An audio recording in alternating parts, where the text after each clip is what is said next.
hi. Hi. Could you maybe say a few words about who you are, what you do? Yes, hi. My name is Hila. I work at the United Nations World Food Program. WFP is one of the biggest humanitarian actors in the world. We operate in 80 countries around the world, and we feed between 80 and 100 million people per year affected by natural disasters or people that are placed in conflict areas. And you're here at the WFP Innovation Accelerator, and it's actually based here in Munich. What we do is that we look from innovations from around the world that can help solve diverse challenges relating to hunger. Why, like personally, why are you here? Oh, me myself? Yeah. That's a very good question. So I've been with WP for the past 6 years. Before that, I used to be actually a tech lawyer in Israel. Oh. I've always been interested in, let's say, the world of tech. But on the other side, I'm very strongly connected to the cause of WFP of ending hunger. So being at the accelerator is a great place for me to mix my knowledge and interest in tech with the work of WFP. And why should students be interested in solving those challenges? Well, I think for technical students, I think this is a super cool opportunity because there are technologies advancing so quickly today.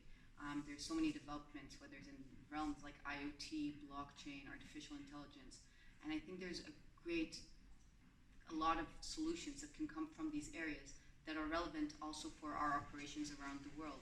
So students can solve topics in emergency supply chain or humanitarian response after disaster. There's so many opportunities there to take this technology and take it from, let's say, an academic realm and make it more operational for WFP and other organizations working in this realm. And what would be like possibilities to continue these projects? Would there be like, what will be the next step? So imagine I would do a hackathon project. How could the accelerator help? Well, I think for us, we're always interested in ideas or startups that have, let's say, reached a certain maturity level. So I assume after the teams work with Utum and the Applied AI group, and once they do a few pilots and really see that it's operational, they could potentially apply to be part of our program, where we support startups from around the world and also internal teams from WFP, really trying to tackle diverse challenges that WFP has where it operates, whether it's in Africa, South America, or Southeast Asia, and take these projects and really make them come to reality. Okay. So how do you support, how do you support startups or projects? What do you offer them in order to accelerate their... So we look from projects all around the world. So even though we're based in Munich, we're actually a global accelerator.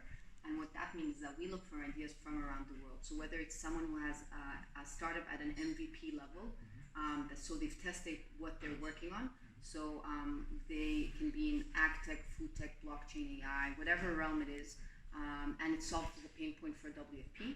Then it can apply on our website on innovation.wfp.org. And then also they could be invited to a boot camp. And this is a 5-day program that we run here in Munich. We run it ourselves, the accelerator team, but we bring mentors. So they could be experts from WFP, whether it's logistics experts or nutrition experts. We also bring experts from the private sector. So maybe it's a technology expert or a business experts to help the startup hone their idea. We have also a pitch night during the boot camp.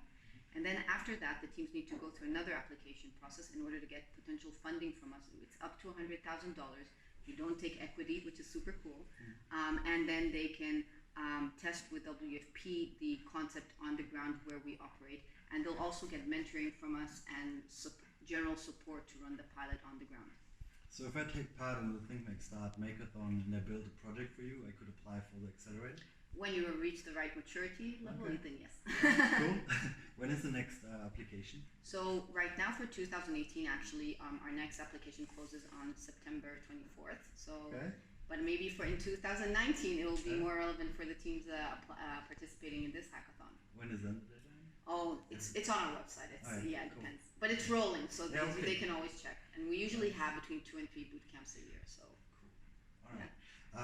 What is what is a project that you would like to see in the world? Like, do you have something where you're like, hey, someone should... I think, let's say, a lot of people are looking for this, and I think it's finding those technology projects that on one side use the most cutting-edge technology, but are able to adapt it to local realities.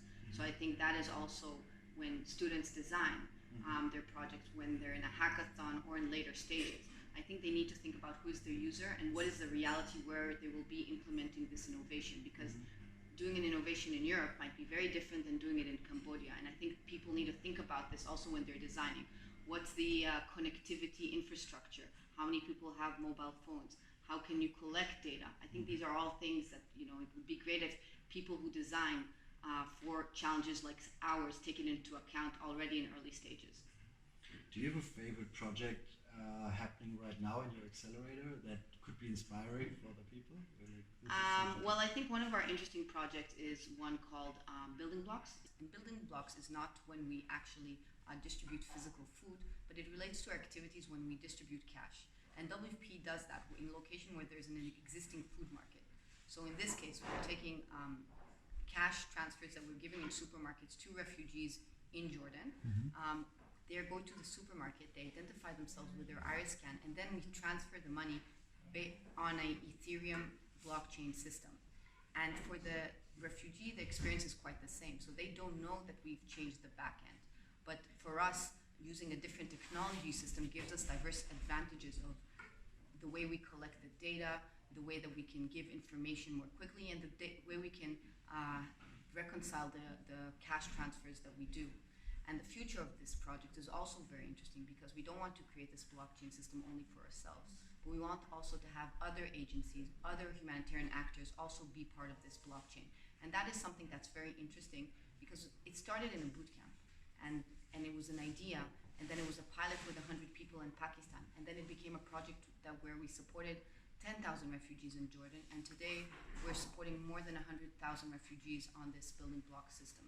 Wow, that's amazing. Yeah. It's really cool. Yeah. Nice. Anything else you want to tell the students?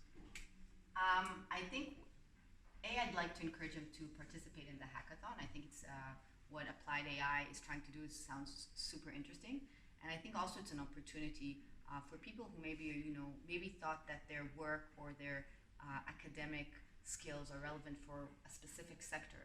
They can discover that it can also solve problems for organizations like ours. So maybe it's something that they never thought that they could help solve problems for people in Southeast Asia or Africa or South America. Now they can take these technical skills and really make them global. Nice, super, cool. Thank you very much.